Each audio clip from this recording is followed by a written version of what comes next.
Olá a todos, continuando aqui com o nosso estudo de Kitzur Haruch, a gente chega agora ao capítulo Kuftet Zain 116, tratando de Dinei Agalá, a cacherização de utensílios.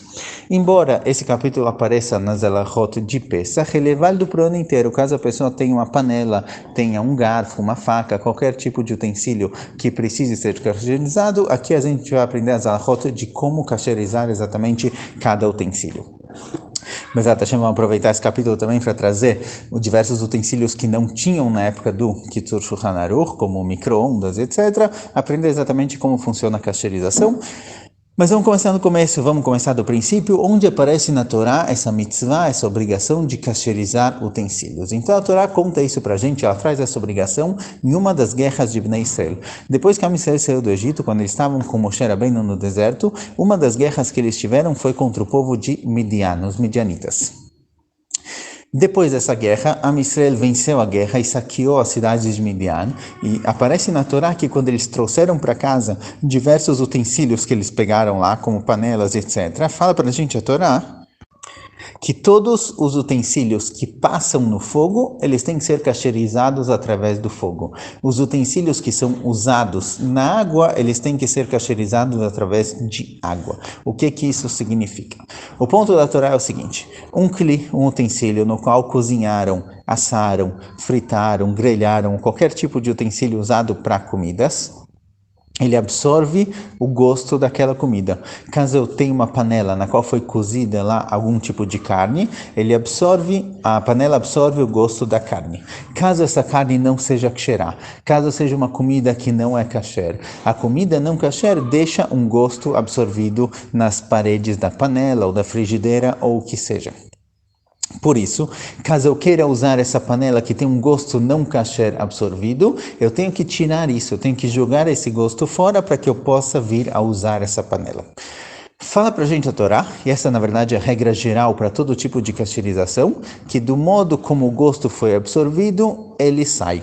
Ou seja, um utensílio que é usado diretamente no fogo, por exemplo, numa churrasqueira, uma grelha ou algo do tipo, que a comida fica em contato com a grelha e ela é aquecida diretamente no fogo, eu preciso cacherizar através de fogo. Isso na halakha é chamada de libun, eu embranqueio, digamos assim. O fogo ele queima completamente. Então uma grelha, por exemplo, uma grelha de churrasqueira. Se alguém tem uma grelha de churrasqueira na qual foi usada para carne não kasher, já que o alimento tem direto contato com o fogo, então o gosto absorvido na grelha é através do fogo. Isso significa, para kasherizar, eu vou precisar queimar essa grelha. Da mesma forma que foi usado para comida não kasher, assim tem que ser usado para poder virar kasher. Então a gente precisa fazer aqui o que é chamado de libun, realmente colocar no fogo. Dá para fazer isso através do fogo da churrasqueira própria, certo? Se eu passar fogo diretamente na grelha, ou através de um maçarico ou algo do tipo.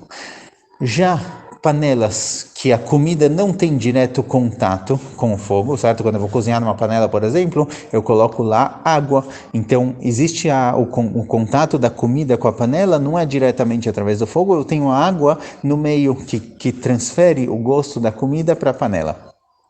Mesmo que a comida acabe encostando na panela de forma direta, a água ela é aquela que transforma o gosto da comida para a panela. Por isso, para kasherizar, eu preciso colocar na água fervendo. A transmissão da comida para a panela, da comida para a grelha, etc., só acontece quando fica através de algo quente, certo? Através do fogo ou da água fervendo. Se eu coloco algo frio na panela, por exemplo, ou eu encosto algo frio em um garfo, uma faca, algo do tipo, o gosto não é transmitido, eu só preciso dar uma limpada. Mas quando tem algo quente, seja o fogo, seja uma panela fervendo, o gosto da comida não kasher é transmitido para aquela panela ou para aquela grelha e eu preciso kasherizar. Então, o que é usado no fogo, eu preciso kasherizar através do fogo, chamado de libun, e o que é feito através de água, que é cozido, eu preciso kasherizar através de água, que é chamado de agalá, que é colocar na água fervendo. Então vamos lá, vamos começar as alachot. A gente vê exatamente que tipo de kli, que tipo de utensílio precisa fazer a kasherização e de qual forma. Fala que Shulchan Aruch na alacha Aleph, ele começa das coisas que não tem como ser kasherizadas. Fala que Shulchan Aruch, kol kli cheres shenishtamesh bo chametz lo mi'ani lei lo agala velo libun. Klei cheres são utensílios de barro. A Torá fala pra gente que kelim feitos de barro não tem como kasherizar, porque por mais que eu coloque ele no fogo de novo, ou eu coloque água fervendo nele, eu coloque ele dentro de um outro utensílio com água fervendo, o gosto não sai completamente. Assim trazem Chazal, que a nossa Kabbalah, a nossa tradição baseada na Torá, é que kelim feitos de cheres, de barro, eles não perdem o gosto completamente.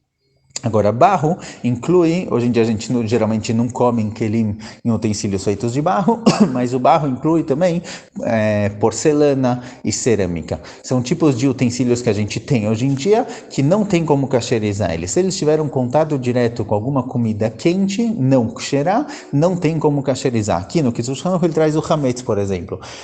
Se eu tenho kelim de porcelana na qual usei comidas quentes, hametz quente, não tem como kasherizar nem através de água agalá, que é colocar na água fervendo, nem através de libun, que é colocar diretamente no fogo. Eu não tenho como kasherizar esses kelim. Eles são feitos de barro, porcelana ou cerâmica.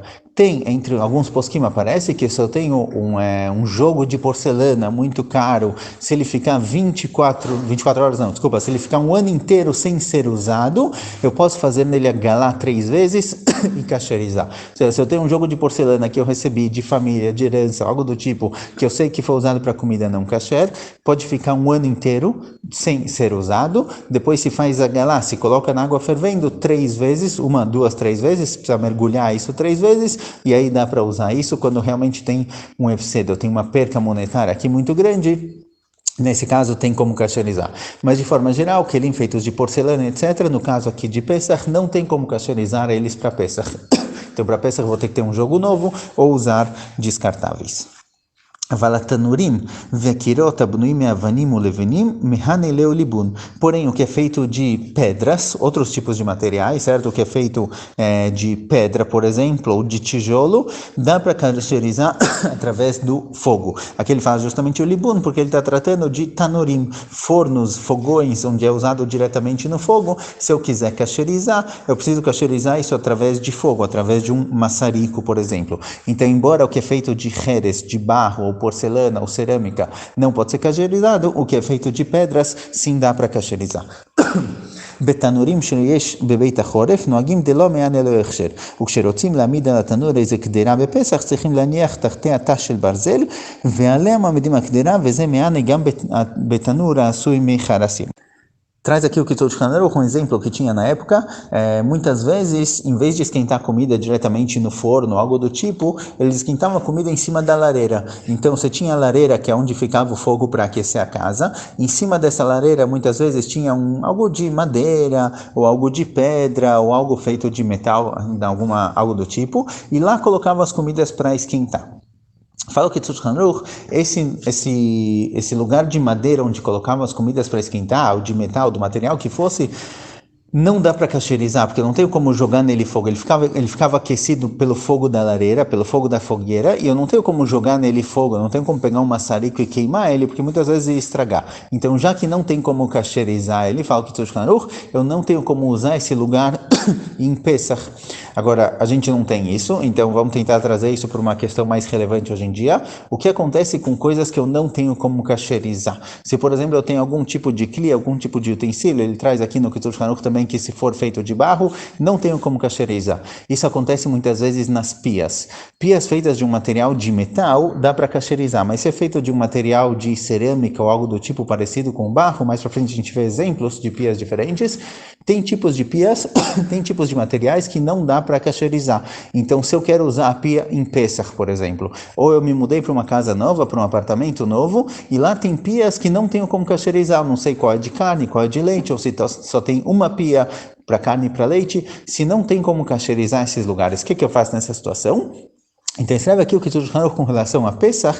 Eu posso colocar uma chapa de metal, por exemplo, e colocar a panela de Pesach em cima. Fala que Shulchan Aruch uma coisa que eu não tenho como kasherizar. Eu posso colocar uma separação entre a minha panela e aquilo que eu pretendo, o lugar que eu pretendo usar. Então, se eu coloco uma separação de metal entre o que não dá para kasherizar e a minha panela, tá ótimo, posso usar dessa forma. Então, isso daqui é válido também para a questão da pia. Se é uma pia feita de um material que não dá para kasherizar, o que eu preciso fazer em Pesach? Eu posso cobrir essa pia ou colocar uma caixa de plástico, por exemplo, dentro da pia, alguma coisa que vai separar entre a pia, entre onde eu estou colocando os meus utensílios, e a própria pia que não pode ser kasherizada. Então, uma coisa que não tem como kasherizar, se eu conseguir colocar uma chapa de madeira, ou uma chapa de metal, alguma coisa para separar entre os meus utensílios essa pia, não tem problema. No caso da pia, o ideal é realmente usar somente coisas frias, não colocar coisas quentes dentro da pia. Isso de forma geral, a gente fala mais para frente, mas